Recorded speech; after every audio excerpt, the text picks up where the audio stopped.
បាទសួស្តីអ្នកនរគ្នាសូមស្វាគមន៍មកកាន់វីដេអូភាគបន្តបាទអញ្ចឹងសម្រាប់វីដេអូនេះខ្ញុំសូមចែករំលែកអំពីរបៀបនៃការ download ជា file Excel បាទ download នីតិនៅក្នុងថ្នាល PLP ហ្នឹងពេលដែលយើងតេស្តហើយយើងនឹងទទួលបាននៅបានន័យថាយើងនឹងទទួលបានទេឬក៏អីហ្នឹងប៉ុន្តែយើងត្រូវការ download យកមកតែយើងយកមកព្រីនចេញដើម្បីរាប់ស្រីប្រុសអញ្ចឹងវាងាយស្រួលបាទអញ្ចឹងឧទាហរណ៍ដូចជាខ្ញុំធ្វើនេះបាទនេះនេះអញ្ចឹងយើងអាច download ចេញមកបានអញ្ចឹងបាទហើយយើងយកមកចងរូបមន្តនៅខាងក្រៅទៅយើងអាចរាប់បានងាយស្រួលបាទអញ្ចឹងដើម្បីដឹងពីវិធីអ្នកទាំងគ្នាកុំភ្លេចចុចតាមដានបាទកុំភ្លេចចុចជីវដើម្បីទទួលបានវីដេអូបន្ថែមបាទដើម្បីជាការលើកទឹកចិត្តបាទអញ្ចឹងមុនដំបូងយើងចូលទៅកាន់ PLP យើងមកបាទហើយយើងវាយ PLP មកបាទនេះហើយយើងចុចលើហ្នឹងហើយយើង log in ចូលគណនីធម្មតាទៅបាទបន្ទាប់ពីយើងចូលមកយើងត្រូវចូលគណនីគ្រូបន្ទាប់មកយើងឲ្យបានថាតេស្តសិស្សយើងតេស្តរួចហើយណាអញ្ចឹងយើងចូលបែរតេស្តចុងឆ្នាំអញ្ចឹងនេះនេះតេស្តស្តង់ដារគេនេះអញ្ចឹងយើងចូលមកកាន់កន្លែងប្រឡងបាទបន្ទាប់មកយើងចូលកន្លែងធ្វើតេស្តយើងដាក់អញ្ចឹង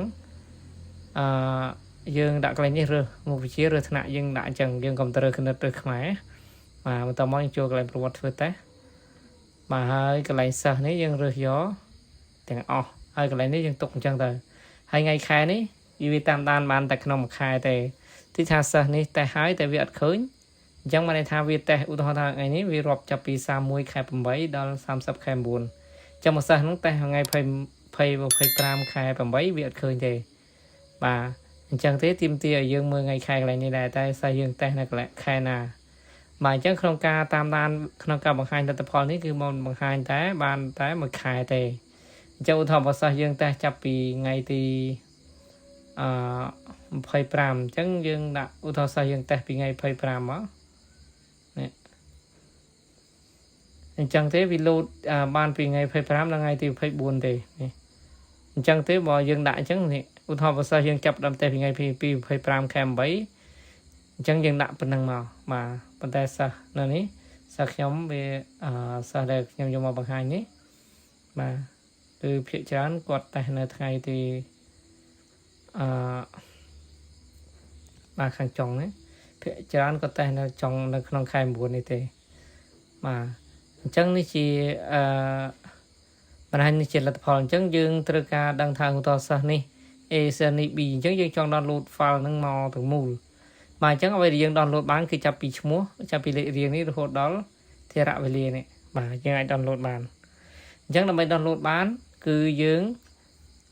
មិនខ្ញុំសូមបន្ថែមកន្លែងនេះគេថា download មកអត់បានអត់អីអញ្ចឹងណាបាទអញ្ចឹងជួនកាលវា error ដែរដូចជាសិស្សខ្លះគាត់តេស្តហើយវាមកអត់បានអីអាហ្នឹងវាអាច error មួយទេអញ្ចឹងលោកគ្រូនេះគ្រូអាចចូលមើលកន្លែងនេះយើងរើសមើលសិស្សម្ដងម្នាក់ហើយយើងចូលទៅពីក្នុង Excel ទៅបាទអញ្ចឹងដើម្បីបានយើងចុចនេះយើងមើលកន្លែងគ្នាបនេះចុចលើគ្នាបនេះមកបាទអញ្ចឹងយើងចុច OK មកនេះហើយយើង copy link នេះមកបាទប៉ុន្តែបើយើងdownload នេះយើងចុច on អត់បានទេបាទអញ្ចឹងទេយើងត្រូវប្រើវិធីហ្នឹងគឺយើងចុចកន្លែង link នេះចុច OK បន្តមកយើងទៅបើកនេះផ្ទាំងថ្មីមួយទៀតមកបាទចុចបើកផ្ទាំងថ្មីមួយទៀតបន្តមកអ្នកទាំងគ្នាមកស្ដាំលើនេះហើយយកពាក្យថា paste នេះឬក៏ control v ក៏បានដែរបន្តមកយើងចុចលើពាក្យថា enter បន្តមកវានឹង error អត់មានអីទេប៉ុន្តែយើងមើលនៅជ្រុងខាងស្ដាំនេះឃើញ file មួយថា error នេះអញ្ចឹងអ្វីដែលយើងត្រូវធ្វើយើងចុចពាក្យថា keep នេះបាទអញ្ចឹងវានឹង download មកជា Excel អញ្ចឹងយើងអាចចុចបើកនេះក៏បានឬក៏យើងចូលទៅកន្លែង file ជាងនេះបាទហើយយើងទៅកន្លែង download បានដែរឥឡូវខ្ញុំបើកលើ file នេះតែម្ដងបាទនេះចុចលើវា2ដងមកបាទវានឹងបើកជាផ្ទាំង Excel មកឲ្យយើងនេះអញ្ចឹងទេនេះវា load មកបន្តមកយើងចុច enable មកបាទអញ្ចឹងយើងបានជា file Excel នេះមកហើយនេះអញ្ចឹងយើងបានជា file Excel នេះមកហើយអញ្ចឹងយើងបានទាំងនិទេសបានទាំងអីអញ្ចឹងអ្នកទាំងគ្នាអាច print ចេញមកយើងរាប់ខាងក្រៅក៏បានបាទឬក៏យើងអាចចងរូបមន្តដើម្បីរាប់ក៏បានដែរបាទអញ្ចឹងដើម្បីចងរូបមន្តសម្រាប់វីដេអូនេះខ្ញុំប្រហែលបង្ហាញទេបាទវាអាចវែងបាទដើម្បីចងរូបមន្តបានដូចជាអ្វីដែលខ្ញុំបានបង្ហាញមុននេះអញ្ចឹងយើងនេះ ចឹងយើងចងរូបមន្តនេះទៅនេះយើងដឹងស្រាប់នេះយើងអាចដឹងថា A ប្រមាណបានស្រីប្រមាណនិទេស A ហ្នឹងប្រមាណភាគរយមកយើងអាចដឹងប៉ុន្តែយើងអាចរាប់ខាងក្រៅក៏បានដែរមកយើងអាចសតណាឥឡូវខ្ញុំមកបង្ហាញវិធីខ្លីមួយទៀតចុះចឹងទេយើងអាចបង្ហាញដោយវិធីសតបាននេះឧទាហរណ៍សិស្សនឹងអញ្ចឹងយើងត្រូវមើលគាត់ម្ដងម្នាក់បាទដោយសារសិស្សនេះអត់ទាន់ចូលតេស្តអញ្ចឹងវាអត់ឃើញយើងអាចទៅមើលម្ដងម្នាក់មកហើយយើងពេញឧទាហរណ៍សិស្សនេះបានទេC ចាស់បាទនេះចឹងទេដើម្បីអានេះវាយើងដើម្បីធ្វើបែបខ្លីបាទចឹងយើងចុចលើក្បាលនេះមកចុចលើក្បាលនេះទេចុចលើពាក្យថានេះទេយើងចូលមកកន្លែងនេះនេះកន្លែងជ្រុងនេះយកពាក្យថា filter នេះបន្តមកយើងលោតបែបនេះអញ្ចឹងយើងអាចតម្រៀបវាយើងអាចច្រោះវាយើងថាច្រោះចុចលើព្រួយនេះមកអ្វីដែលយើងត្រូវធ្វើដោះកន្លែង select all នេះឧទាហរណ៍អ្នកទាំងគ្នាយើងដឹងថា A ប្រមាណគ្រីសលើ A ហ្នឹងមកពឹបអញ្ចឹង A មានប្រមាណ4នាក់ហើយយើងរាប់មកសិស្សយើងស្រីប្រមាណអូខេយើងកត់ទុកទៅបន្តមកយើងចុចលើនេះហើយយើងធីកយក B ម្ដងដោះ A នេះចេញបាទនេះអញ្ចឹង B បានប៉ុណ្នេះអញ្ចឹងយើងអាចរាប់បានវាងាយស្រួលជាងយើងរាប់នៅក្នុងប្រព័ន្ធណាបាទអញ្ចឹងយើងនេះ B យើងបានប៉ុណ្ណេះ5នាក់ហើយស្រីប្រមាណយើងមើលនៅកន្លែងនេះមកយើងស្គាល់សិស្សយើងស្រាប់ហើយអញ្ចឹងអ្នកទាំងគ្នាធ្វើរហូតដល់ S ទៅបាទហើយដល់ពេលចុងក្រោយយើងចុច tick លើ select all នេះហើយចុច OK មកបាទអញ្ចឹងវានឹងចេញសិស្សទាំងអស់ហ្នឹងមកវិញហើយបាទអញ្ចឹងអានេះជាវិធីខ្លីបើយើងអត់ចេះចងបាទហ្នឹងងាយស្រួលបាទហើយដល់ពេលហ្នឹងយើង save file ហ្នឹងទុកធម្មតាទៅបាទ